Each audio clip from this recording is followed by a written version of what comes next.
My name is Diane Cibrian, and I want to lower your property tax rates. I'm a former congressional staffer, and I have 20 years of experience working with all levels of government. I completed a fellowship at the John F. Kennedy School of Government at Harvard University. And as a small business owner, I can tell you, the city of San Antonio has a $1.8 billion budget with 3 primary sources of revenue. Sales tax, which we know are outpacing national norms. CPS, which last year had a $12 million windfall. And the third is property taxes. In 2 years alone, the city of San Antonio has collected $34 million additional dollars through property taxes, our property taxes. Development has caused revenues to rise exponentially. We can lower our property tax rate without affecting any of our current city services. Last year, the city of San Antonio hired budgeted 100 additional police officers, 24 paramedics, 9 firefighters, 8 code compliance officers, and all of this while setting aside $15 million for a general fund restabilization. Last year, the city grew its budget by 8.3%. Now is the time to lower property taxes, and if you elect me, I will work to lower the property tax rate. I think we need to do something about the traffic in this district. We need to develop a short and long-range plan for that and understand how this density is affecting our traffic. And I believe we need to do something to keep crime low in this community. And all of this with good, sound, strategic planning that calls for a short, mid, and long-range approach. I would be honored to have your vote and support in this election. And if you elect me, I will work very hard for you. My name is Gloria Sanchez, and I want to begin by just telling you a little bit about myself. I was born and raised in San Antonio, and I have lived in District 8 for 23 years. I even went to college here. I have a bachelor's degree from St. Mary's University, and I have a master's degree from UTSA. I was a teacher for 28 years in the public school system. And I'm retired now, and I have 3 grown children that all graduated from Clark High School. I was a cougar mom, and I'm very proud of that, and now they're out and on their own. And I am not a career politician. This is not a stepping stone for me. I just want to be of service to you, to help you get what you want for your neighborhoods. We all want better, safe neighborhoods. That's what I want. I want a neighborhood that I can be proud of, and my concerns are the same as yours. We all know that our city is short on police officers and firefighters, and everybody's going to say this to you because it is a real issue, but when I tell you that, that is dear to my heart because one of my sons is a police officer on the SWAT team in another city. So we need police officers to take care of us and to take care of each other. And other issues, big issues that concern me, as like I said, I have the same concerns as you do because I've been talking to many people as I block, and everybody's concerned about this flooding. And today's a very good example. It was very scary to get here today. And flooding issues, street and maintenance is a big issue. Protecting our aquifer, we need that for our survival, but we don't want to just survive. We also want to have quality lives. And I will do anything that I can to improve the quality of life of our citizens. We need more green space. Neil Blato Jr., Council Candidate for District 8. First and foremost, I want to thank Councilman Hall for putting this event on, and also for the school as well, Northside School District, Stinson. Very honored and humbled to be before you this evening and to be among this field of candidates. A little bit about myself. I'm born and raised here in San Antonio. San Antonio native and very proud of it. I'm a product of San Antonio schools. I had the opportunity to move out to California and work for a couple of state agencies out there while I did my higher ed learning. Upon coming back to San Antonio, I had the opportunity to work for a Texas senator for nearly 5 years and a former mayor nearly a year and a half to 2 years. And during that time, I had the opportunity to work not only in one council district, but in all 10 council districts on a variety of issues when you talk about quality of life. I truly think this experience is going to help me help others sooner than later.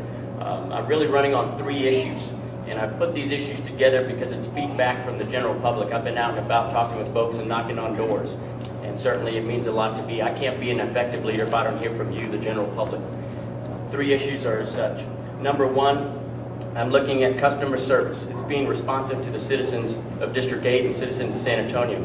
I want to be responsive in that fashion. I want to have an open door policy. I want my decision-making process to be transparent, and I want to be accessible.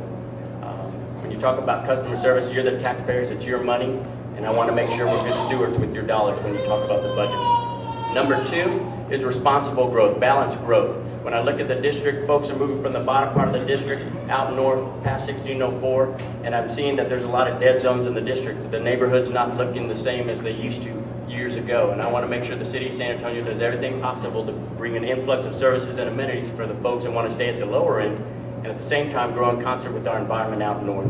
Number 3 is traffic, and I'm counting HOV lanes, high occupancy vehicle lanes. I'm counting progressive carpooling programs, and I want the city of San Antonio to explore light rail again. My name is Dr. Morris Stribling. I'm a candidate for District 8.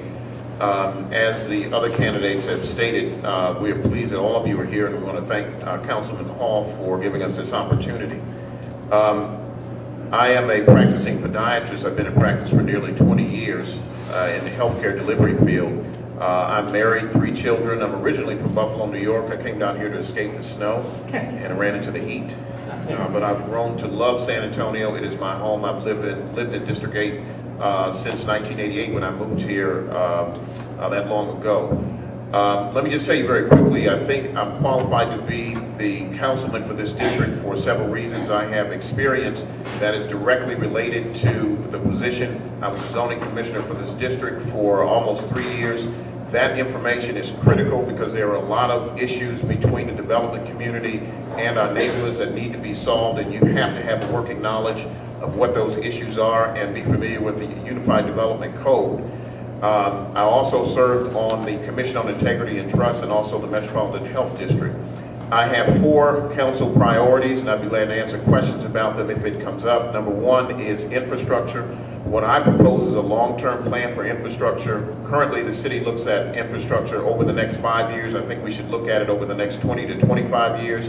I think we should have a regional transportation district, which will allow us to have multimodal transportation options.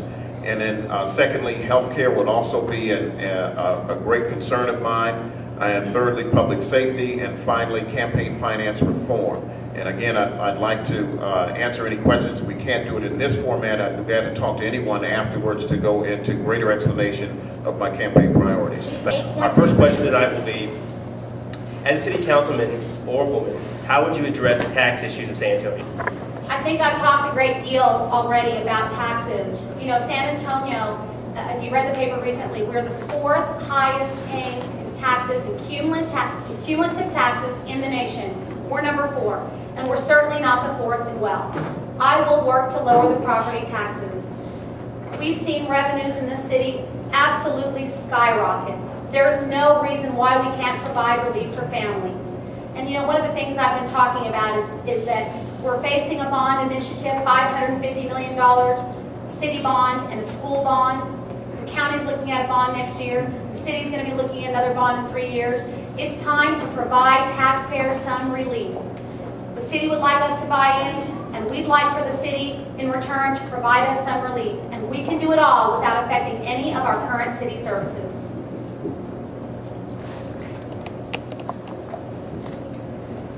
I know everyone is concerned with property taxes, and let me tell you, I bought my first home at the age of 24, and I still own that home, and I've bought several since. I've paid property taxes in District 8 for over 23 years, and I know that it's the county fair appraisal that sets your value, and every year it goes up. And if there's anything that I can do to lower those taxes, I will, because that will also affect me. But at the same time, I'm not going to make promises that I can't keep, but I am here to help you in any way that I can, and if it's possible for me to do that, I will.